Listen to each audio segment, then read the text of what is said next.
All right, welcome back to this edition of the Renegade Report with BC Baseball and now BC Softball. But I got a curveball for you. No Coach Rowe. Something even more special. Sorry, Coach Rowe. But we have former BC softball player turned coach, Miss Aryka Chavez. How you doing, ma'am? I'm doing good, thank you. Doing good, doing good. Don't be so shy. You've been on here before. We had fun last year, right? Yes. All right. So we got directional mics. Let's make sure we speak into them so before Spencer yells at me. But Aryka, proud to see you. Didn't know you were coming today. But like I told you, I was getting prepared for my show today, and I was going through memories of last year's show, and I came across a memory of us with my Hollywood associate, and we were talking music. That was like one of my first shows last year. So how has the transition been from player to coach for you? What's that experience been like? It's a lot different. Like, I still struggle sometimes with they say coach. I'm like, who's talking to me? I get it. And a lot of them I played with last year, so that's Yes. different too. And then, like, building respect-wise is different. Not that they are disrespectful in any way, but, like, it's different being friends with somebody and a teammate than going from them telling you how to do things and, like, how to run things and this and that. But I can definitely identify with you on that. So, kind of off the subject, I got a new job recently, and I'm the administrator of a youth home, girls' youth home. And now I have hire and fire responsibility that I never had. So now it's like a different experience for me having to be more firm. So that's one of the things I wanted to lead to. Has it been tough for you to be firm on some of your former teammates? Yes and no, because even last year, like, I tend to be kind of, like, blunt with things and, like, say if you're doing things wrong. But then also, too, I don't want to, like, overstep certain boundaries, if that makes sense, because I think it's different when you hear things from a teammate than when you hear things from a coach. I agree. So it's just that aspect I need to work on, I guess. Well, it definitely is a delicate balance between leader and friend. You know what I mean? I've always been taught that the best leaders aren't your friends. You know what I mean? Like, you have to be able to decipher when you need to be firm and loving as a coach. I have a saying where, in my house now, since I'm retired from coaching, hey, don't make me turn into Coach Cal. I'm your dad, but I can turn into Coach Cal at any second based on the fact that we need to be firm as leaders to get the best out of the people who we're trying to coach up, right? So it's going to be a delicate balance, but I have confidence in your leadership ability. I think it's going to be a great experience. So let's talk about team success. You guys have been on fire, 16-0 in conference. How's that been from a coach's perspective, seeing some of your former teammates and new players perform at such a high level?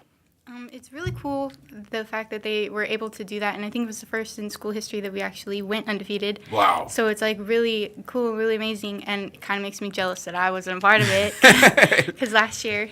But it's nice to see that their hard work came through and, like, paid off, and that they are gelling, because in the beginning it wasn't so cohesive, and even in the fall, but they've gradually gotten better and, like, perform more as a unit now, and it's really amazing to see.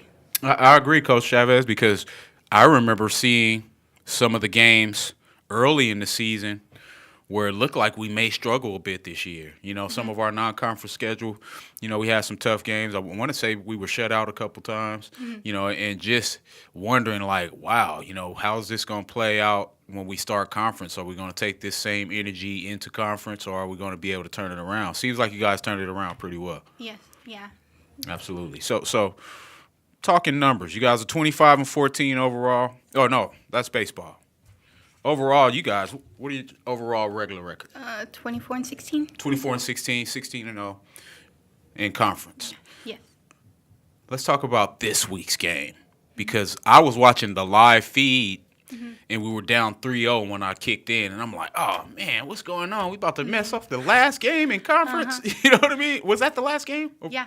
Okay, yeah, so and I'm watching, I'm like, dang, 15-0, we about to blow this last one. I'm like, let's get it together, guys, And I logged off, went back to work, came back later, watching the news. BC softball comes back 4-3. Wow. I'm like, oh my goodness, they heard me. So take me through the process of us getting back into that game, because as I'm looking it looks like we were down 3-0 through 3 innings. Mm-hmm. So what was the mind state from a coach's staff at that point when we were down 3? Well, we were getting frustrated because they weren't playing together. How can I say? Okay. There were errors here and there, and but they were hitting the ball, but not well, I guess. Gotcha. Like hitting it where the pitcher wanted it to and stuff.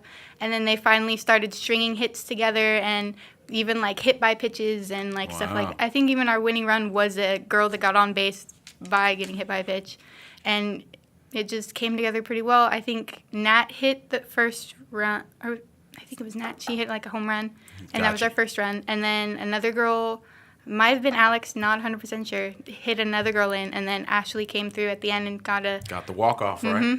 All right, and that was so beautiful to read that. And one of the things I talked about with coaches, I spend hours at night before shows reading through what happened that week because I don't get to make it to every game.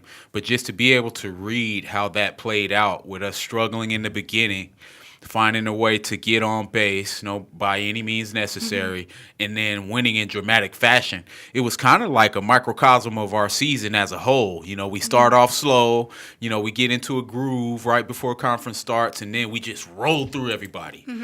So let's talk about how it feels transitioning into the postseason. Have they had the selection process yet as far as where we're going to play, and do we know where we're headed as of this week? Coach Casey is actually at a meeting today, I believe. Okay. And then there's another one on Saturday because the top 8 in RPI hosts, and Okay. we're not in the top 8 at the moment, but Wow. it can change. And then she's also gonna piece something together so that we could fight for a chance to, because we went undefeated in league. Absolutely. And then our conference has been tougher than other people's conferences. I mean, not conferences. Yeah, so we should have strength of out schedule conference. over those Yeah. other conferences, right? So hey, Coach Chavez, and I like saying that now, Coach Chavez.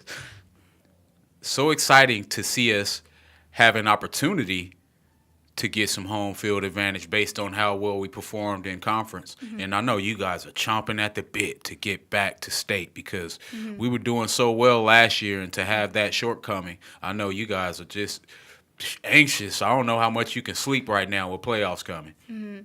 I know a lot of the girls are, they were even surprised that we were going to be hosting state. So then the fact that now that we are hosting state, they're more driven and more oh, we can host and we can be in it. Yeah, so they're Yes. ready. And that was going to be my last point. We are hosting the state championship. Definitely, what other motivation do you need than to be hosting the state championship and playing your best softball at the end of the year like we are? So, Coach Chavez, always an honor to be part of the process. I joked with Cam and Mario about how jealous I am of the athletic programs now, based on the fact that them as players have all this special treatment with shows and opportunities to talk on the microphone every week.